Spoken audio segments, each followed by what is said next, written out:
قافلے میں جو اونٹنی سب سے زیادہ کمزور تھی، حضور پاک صلی اللہ علیہ وسلم کے سوار ہونے کے بعد وہ قافلے میں سب سے آگے اور تیز دوڑنے لگی۔ حضرت حلیمہ رضی اللہ عنہا فرماتی ہیں کہ جب ہم بنو سعد میں اپنے گھروں کو واپس آ گئے، ہمارا علاقہ روئے زمین کا سب سے زیادہ قحط زدہ علاقہ تھا، لیکن ہماری واپسی کے بعد میری بکریاں چرانے جاتی تو اسود اور حال اور دودھ سے بھرپور واپس آتی۔ ہم دودھ دوہتے اور پیتے، جبکہ کسی انسان کو دودھ کا ایک قطرہ بھی نصیب نہ ہوتا، اور ان کے جانوروں کے تھنوں میں دودھ سرے سے ہی نہ تھا۔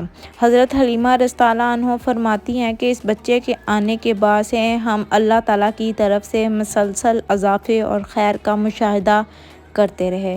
حضور صلی اللہ علیہ وآلہ وسلم نے ابتدائی عمر کے 4 سال حضرت حلیمہ رضی اللہ عنہا کی گود میں گزارے، ان کے خاوند حارث کے کندھوں پر اور ان کی بیٹی شیمہ کے ساتھ کھیل کود میں گزارے، جبکہ آپ صلی اللہ علیہ وآلہ وسلم حضرت حلیمہ رضی اللہ عنہا کی بکریوں کے بچوں کے ساتھ کھیلتے اور بڑے ہونے کے بعد شیمہ کے ساتھ انہیں جنگل سے واپس لے آتے۔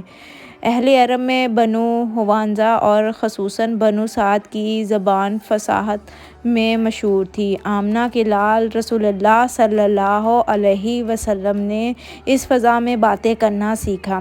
حضرت حلیمہ رضی اللہ عنہا کے گھر سے حضور صلی اللہ علیہ وآلہ وسلم جب واپس اپنی والدہ کے گھر لوٹے تو کنیز برقع لیے پھرتی تھیں۔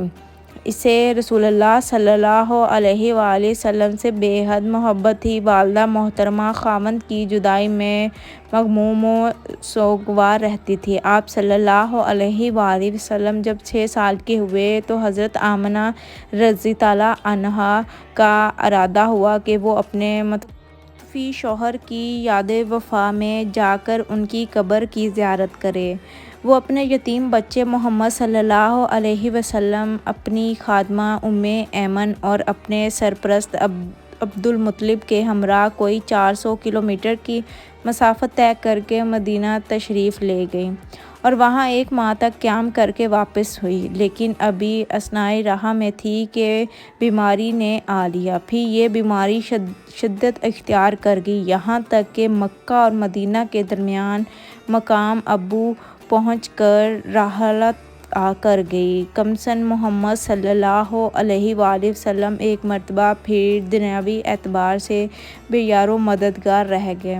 بوڑھے عبدالمطلب اپنے پوتے کو لے کر مکہ پہنچے۔ ان کا دل اپنے اس یتیم پوتے کی محبت و شفقت کے جذبات سے لبریز تھا، کیونکہ اب اسے ایک نیا زخم لگا تھا جس نے پرانے زخم کو کریت دیا تھا۔ عبدالمطلب کے جذبات میں اپنے پوتے کے لیے ایسی رغبت تھی کہ ان کی اپنی ذاتی اولاد کے لیے بھی نہ تھی۔ چنانچہ قسمت نے آپ صلی اللہ علیہ وآلہ وسلم کو تنہائی کے جس صحرا میں لا کھڑا کیا تھا، عبدالمطلب اس میں آپ صلی اللہ علیہ وآلہ وسلم کو تنہا چھوڑنے کے لیے